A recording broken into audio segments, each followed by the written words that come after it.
हरिओम मित्रों, स्वागत है आप सभी लोग का हमारे इस यूट्यूब चैनल पर। कैसे हैं आप सभी लोग और कैसा चल रहा है आप सब लोग का अध्ययन। हम अध्ययन कर रहे हैं नल चंपो ग्रंथ के अध्ययन में हम क्रमशः विदर्भ वर्णन तक पहुँचे हैं। विदर्भ वर्णन में हम यहाँ पहुँचे हैं।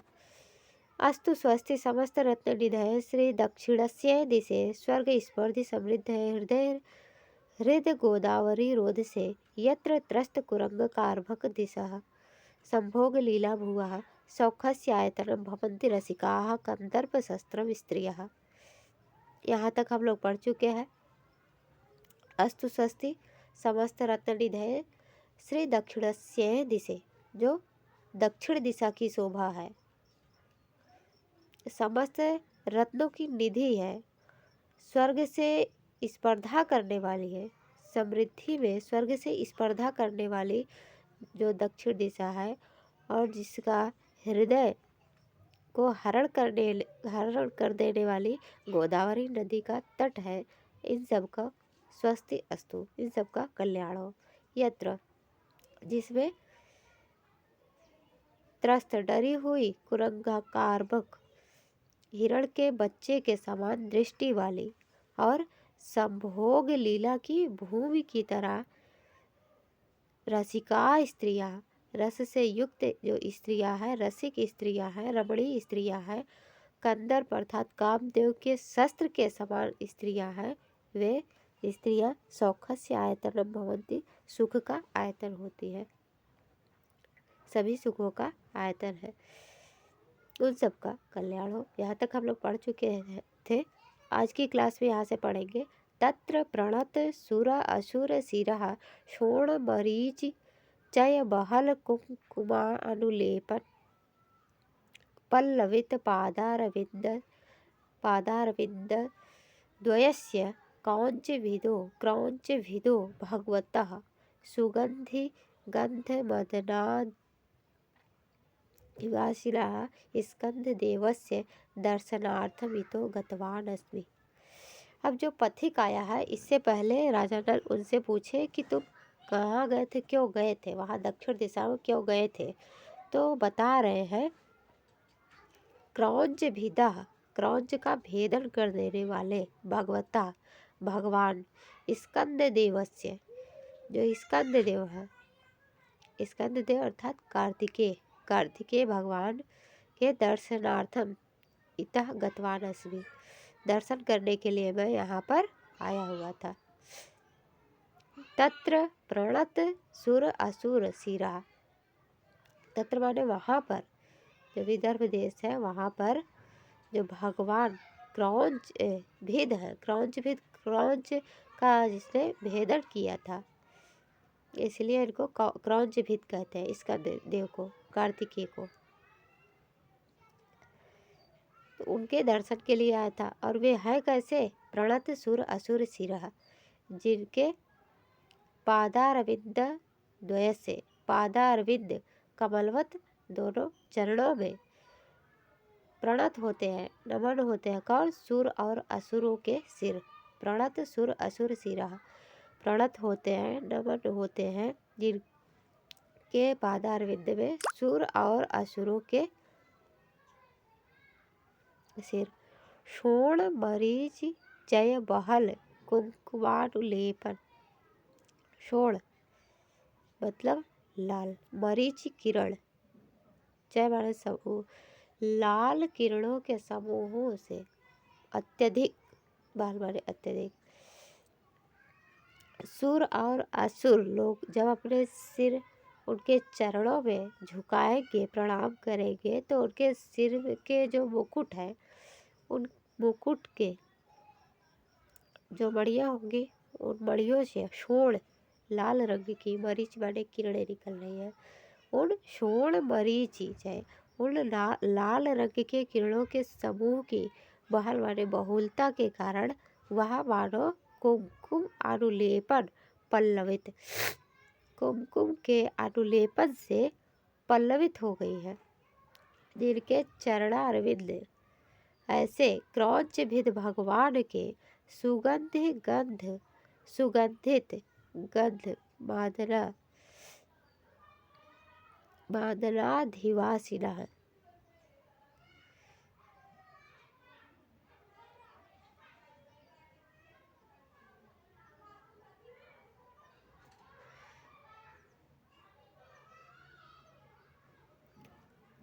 ऐसे सुगंधि गंध मादनाधिवासिनः स्कंददेवस्य दर्शनार्थम इतो गतवान अस्मि।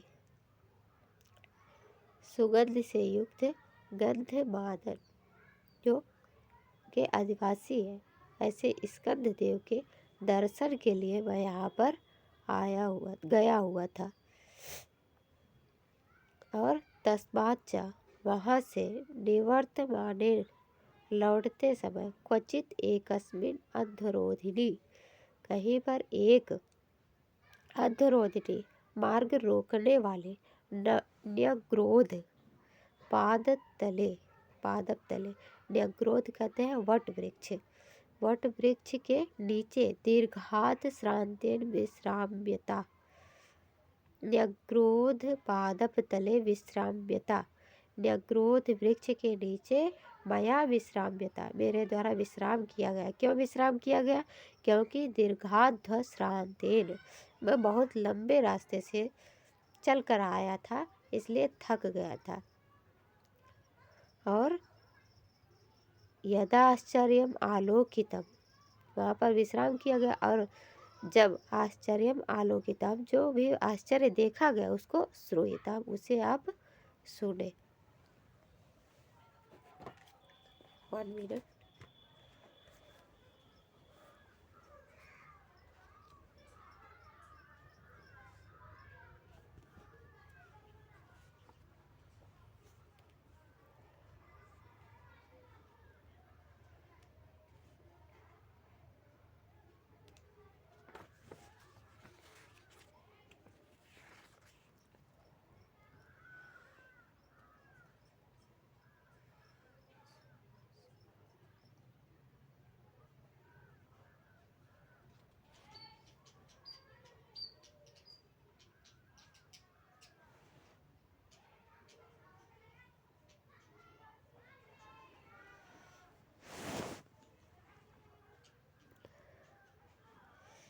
तत्र उस विदर्भ देश में ही जिनके प्रणत सुर असुर सिरह प्रणाम करते थे, सुर और असुर के सिरों के शोण मरीचि सिरों से जो लाल रंग के किरणें निकल रही थी, उन किरणों के समूह से की बहुलता से मानो कुंकुमानुलेपन पल्लवित जो लाल रंग की किरणें निकल रही थी तो उनके भगवान स्कंद देव के पैरों पर पड़ रही थी।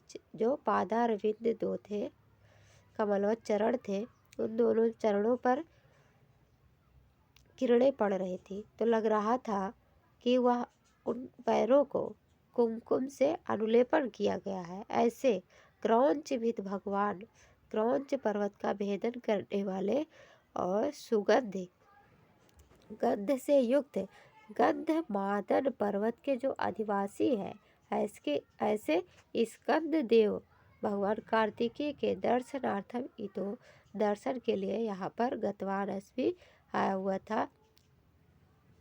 दर्शन के लिए मैं यहाँ पर गया था। और तस्माच्च निवर्तमाने वहाँ से लौटते समय क्वचित एकस्मिन् अधरोधिनी कहीं से एक अधरोधिनी, अध माने मार्ग, रोधिनी माने रोकने वाला, मार्ग को रोकने वाला एक बड़ा सा वट वृक्ष था। न्यग्रोध पादप तले वट वृक्ष था। जैसे बरगद का वृक्ष बहुत बड़ा था तो रास्ता उधर से जा रहा था तो वृक्ष को तो काटा नहीं जाएगा, तो रास्ते को रोक रहा था वह वृक्ष, तो रास्ते को घुमा कर गया होगा, रास्ता बगल से गया होगा। तो जो बीच में आ गया था न्यग्रोध का वृक्ष, उस वृक्ष के नीचे मैंने विश्राम किया। विश्राम क्यों किया? क्योंकि मैं बहुत दूर से थका हुआ सा आ रहा था। दीर्घ श्राते बहुत लंबे रास्ते से पैदल चल रहा था तो थक गया था, तो इस कारण मैं विश्राम कर रहा था। और वहाँ पर मया मेरे द्वारा यदा आश्चर्यम आलोकितम, जो आश्चर्य देखा गया, तद श्रूयताम, उसे आप सुनिए। अब यहाँ पर जो आश्चर्य देखे हैं पथिक, उसको बताएंगे। राजपुत्री का वर्णन है। वहाँ पर एक राजपुत्री आई, उसको इन्होंने देखा। वह राजपुत्री कैसी थी? भूपाल पुत्रिका का भी, कोई भूपाल पुत्री थी।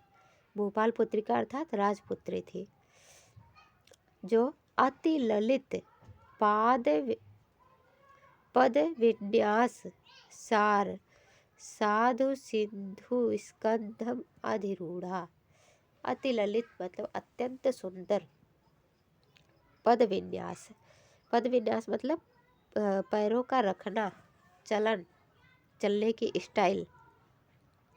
चलने की स्टाइल उसकी कैसी थी? पद विन्यास सार उसका कैसा था? साधु सिंधु, सिंधु स्कंध, सिंदूर कहते हैं हथिनी को, हथिनी की चाल चल रही थी। जो स्कंधम अधिरूढ़ा, अधिरूढ़ा का अर्थ यहाँ पर होगा तिरस्कृत कर देना।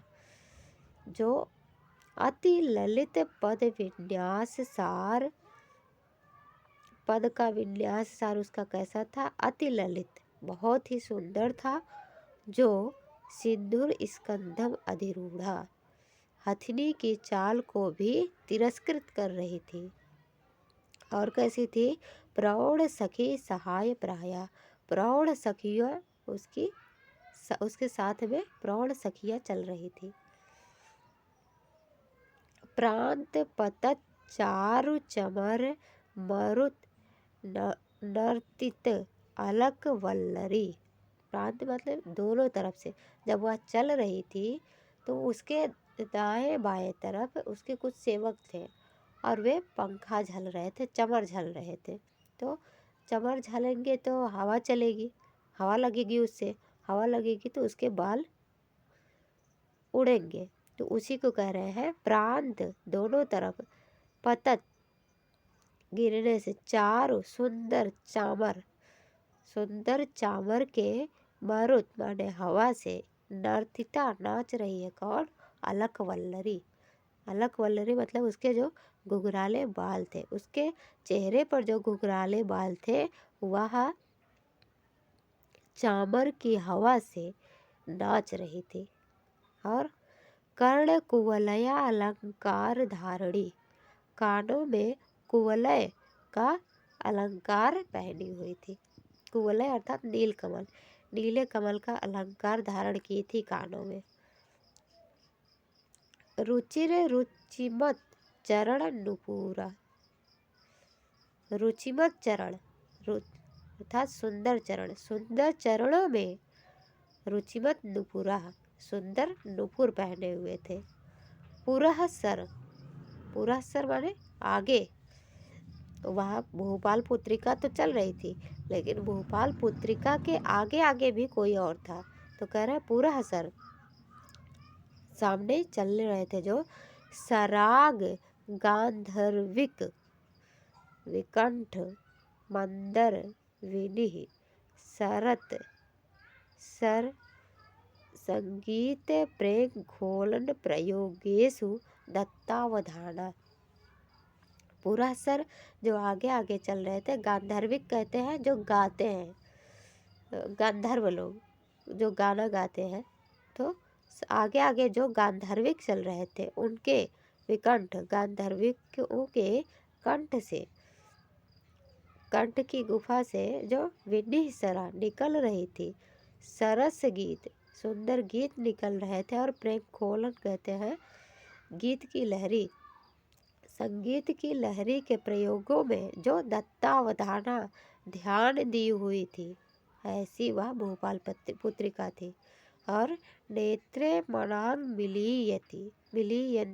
मिलयंती, नेत्र को थोड़ा सा निमीलित कर रही थी, थोड़ा सा नेत्र को बंद कर रही थी। और ध्रियमाण मायूर आतपत्र मंडला, ध्रियमाण धारण की हुई थी मायूर आतपत्र, मयूर के पंखों से बना हुआ छाता, मयूर के पंखों से बने हुए छत्र मंडल को वह धारण की हुई थी। और मंडलित मदन चाप चक्र वक्रभू, वक्रभू उसकी टेढ़ी भौहें थी। कैसी, किसकी तरह थे? मंडलित, मंडल की तरह। मदन चाप चक्र, मदन माने कामदेव, कामदेव के धनुष के समान, कामदेव का जो धनुष है उसके चक्र के समान टेढ़ी बाहों वाली कोई भूपाल पुत्रिका, क्वापि कहीं से, कुतो अपि कहीं को, उच्चलिता चलती हुई, तदेव उस वहीं पर, न्यग्रोध पादप छाया, उसी न्यग्रोध वृक्ष की छाया में, छाया मंडप में आश्रित आकर के वह भी वहीं पर विश्राम करने लगी, वहीं पर आकर के वह भी बैठी।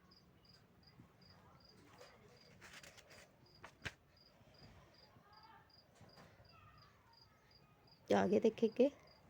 ताम अवलोक्य, उसको देख करके, वह जो भोपाल पुत्रिका आई थी उसको देख करके, ताम च अवलोक्य चिंतितवानस्मि, मैं चिंतित हो गया और विस्मित मनवाला, आश्चर्यचकित होकर के वह चिंतन करने लगा। क्या चिंतन किए? किम लक्ष्मी स्वयं आगता, क्या लक्ष्मी स्वयं आ गई है? मुररिपुर देवस्य वक्षस्थलात्, मुर एक राक्षस थे, असुर थे, उनका दमन करते हैं विष्णु जी, इसीलिए उनको कहा गया है मुरारी। मुरारी, मुर के अरि है, शत्रु है, इसलिए वह मुरारी। तो मुरारी के जो रिपु है, शत्रु है, ऐसे देव अर्थात विष्णु जी के वक्षस्थल से लक्ष्मी जी स्वयं आ गई है। क्या धरती पर? अथवा कोपात पत्यु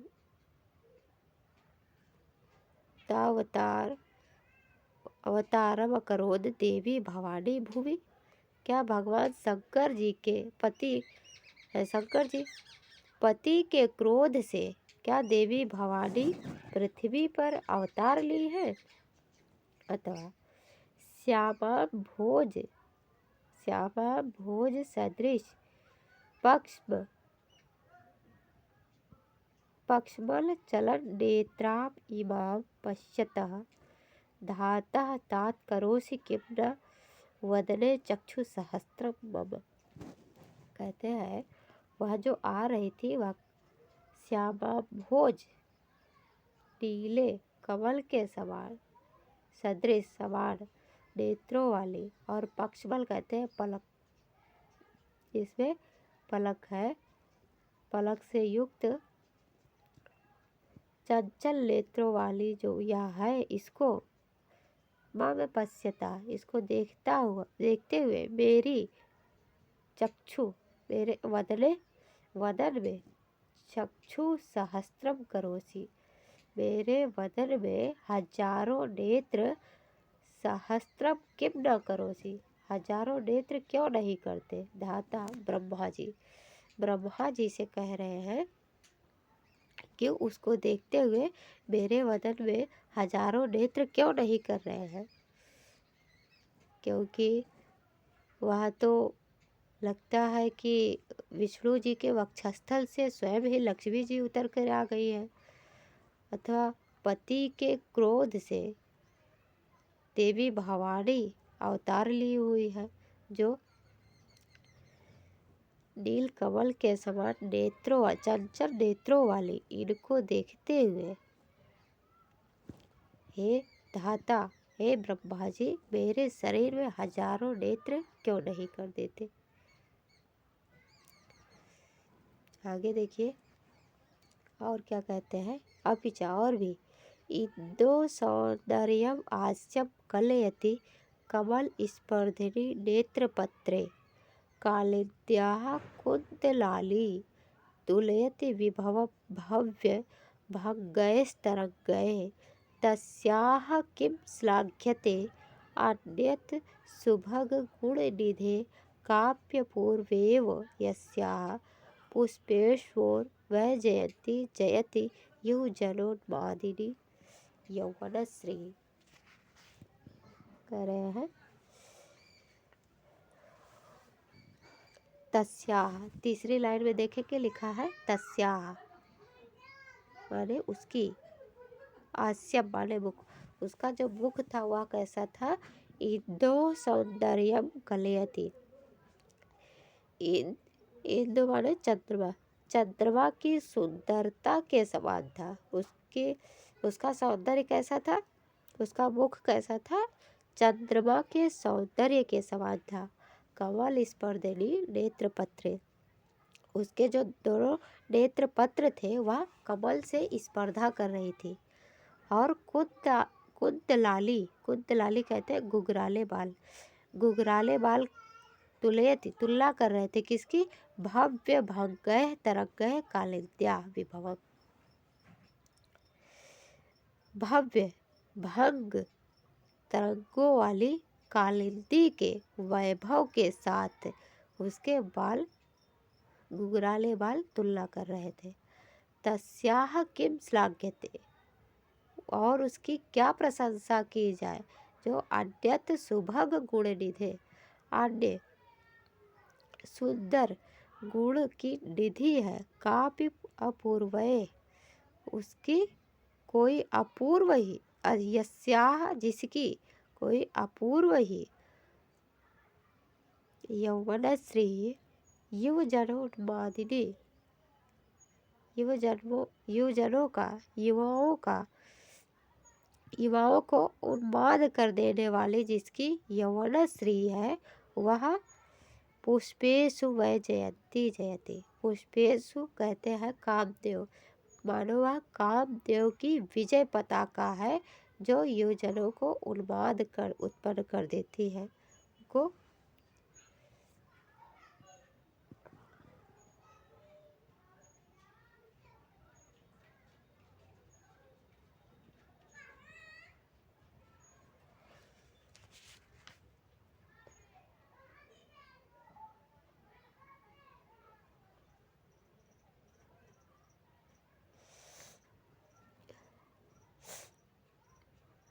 इंदो सौंदर्य मास्यम कलयति, इसका मुख जो है, उसका मुख चंद्रमा के सौंदर्य के समान है। कमल स्पर्धनी नेत्रपत्र, उसके नेत्रपत्र कमल के साथ स्पर्धा करती हुई है। कुंदलाली, उसके घुघराले बाल। कालिंद्याः भव्य भंगैः तरंगैः विभव तुल्यति, कालिंदी नदी अर्थात यमुना नदी के भव्य भंग तरंगों के साथ तुलना कर रही है उसके घुघराले बाल। तस्याः किम श्लाघ्यते, उसकी और क्या सराहना की जाए, अन्यत जो अन्य सुभग गुण निधि, और सुंदर गुणों की निधि है जो, उसकी और क्या सराहना की जाए, वह कोई अपूर्व ही है, वह कोई अपूर्व ही है जो पुष्पेषु वैजयंती, कामदेव की पताका मानो वह कामदेव की पताका है जो युवजन उन्मादिनी यौवनश्री जयति, युवजनों को उन्मत्त कर देने वाले जिसकी यौवनश्री है, यौवन की शोभा है, मानो वह कामदेव की विजय पताका हो। आगे इसके देखेंगे, यहाँ पर उस स्त्री की सुंदरता का वर्णन किया गया है, यौवन का वर्णन किया गया है। अपिचा और भी, आकारः सा मनोहरा, उसका आकार कैसा था, मनोहर था। सा महिमा, वह महिमा। आकारः, वह आकार। सा मनोहरा, वह मनोहर। सा महिमा, वह महिमा। तद वैभव, उसका वैभव। तद वयः, उस वह आयु। सा कांति, वह कांति। सच्चा विश्व विस्मय करा, और वह विश्व को विस्मित कर देने वाली। सौभाग्य भाग्योदया व सौभाग्य का भाग्योदय एक एकस्य एक एक का विशेष वर्णन विधौ, विशेष रूप से वर्णन की विधि में तस्याः उसकी स एव क्षमा वही समर्थ है, यस माने जिसकी स्यात् हो उरग प्रभो इव। उरग कहते हैं सर्प, सर्प के प्रभु है शेषनाग।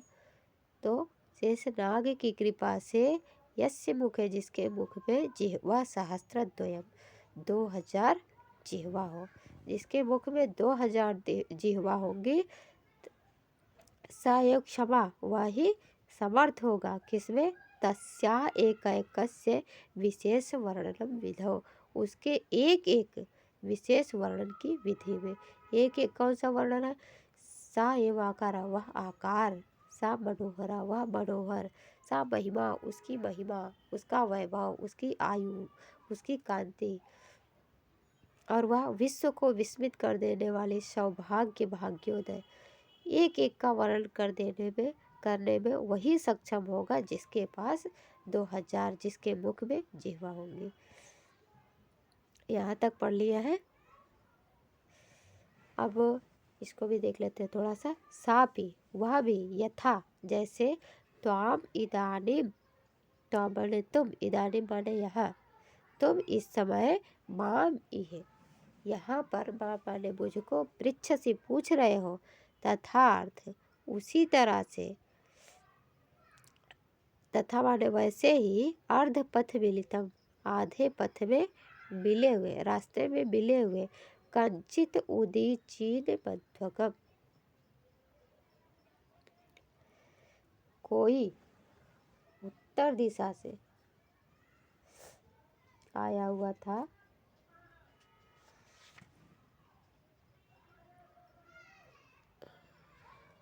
जो दक्षिणास्याम दिशि दक्षिण दिशा में गया हुआ था।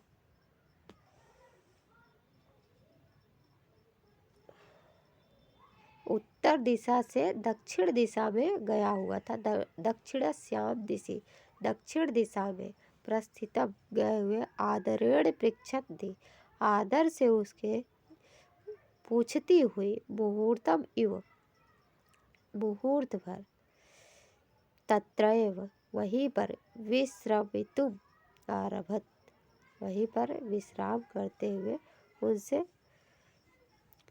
विश्राम करना शुरू कर दिया। पूछती हुई वहीं पर मुहूर्त भर विश्राम करने लगी। और श्रुतश्चायं मयापि तेन यस्या पुरा कस्यचिद उदीच्यन् नरपते श्लाघ्यमान कथावशेष आलापा। तो आप उसके बाद वो कुछ क्षण वहाँ पर वह पथिक रुका। कौन सा पथिक, जो उत्तर दिशा से गया हुआ था दक्षिण दिशा में। कहाँ पर रुका, वही न्यग्रोध वृक्ष के नीचे रुका। और वह भी पूछा जा रहा था, जैसे मैं पूछा जा रहा हूँ, जैसे मुझसे आप पूछ रहे हैं, वह भी किसी और से, उन्हीं युवती से पूछा जा रहा था। और उस पथिक ने क्या कहा उसको हम देखेंगे अगली कक्षा में। तब तक के लिए नमो नमः। मिलते हैं अगली क्लास में। धन्यवाद आप सभी का।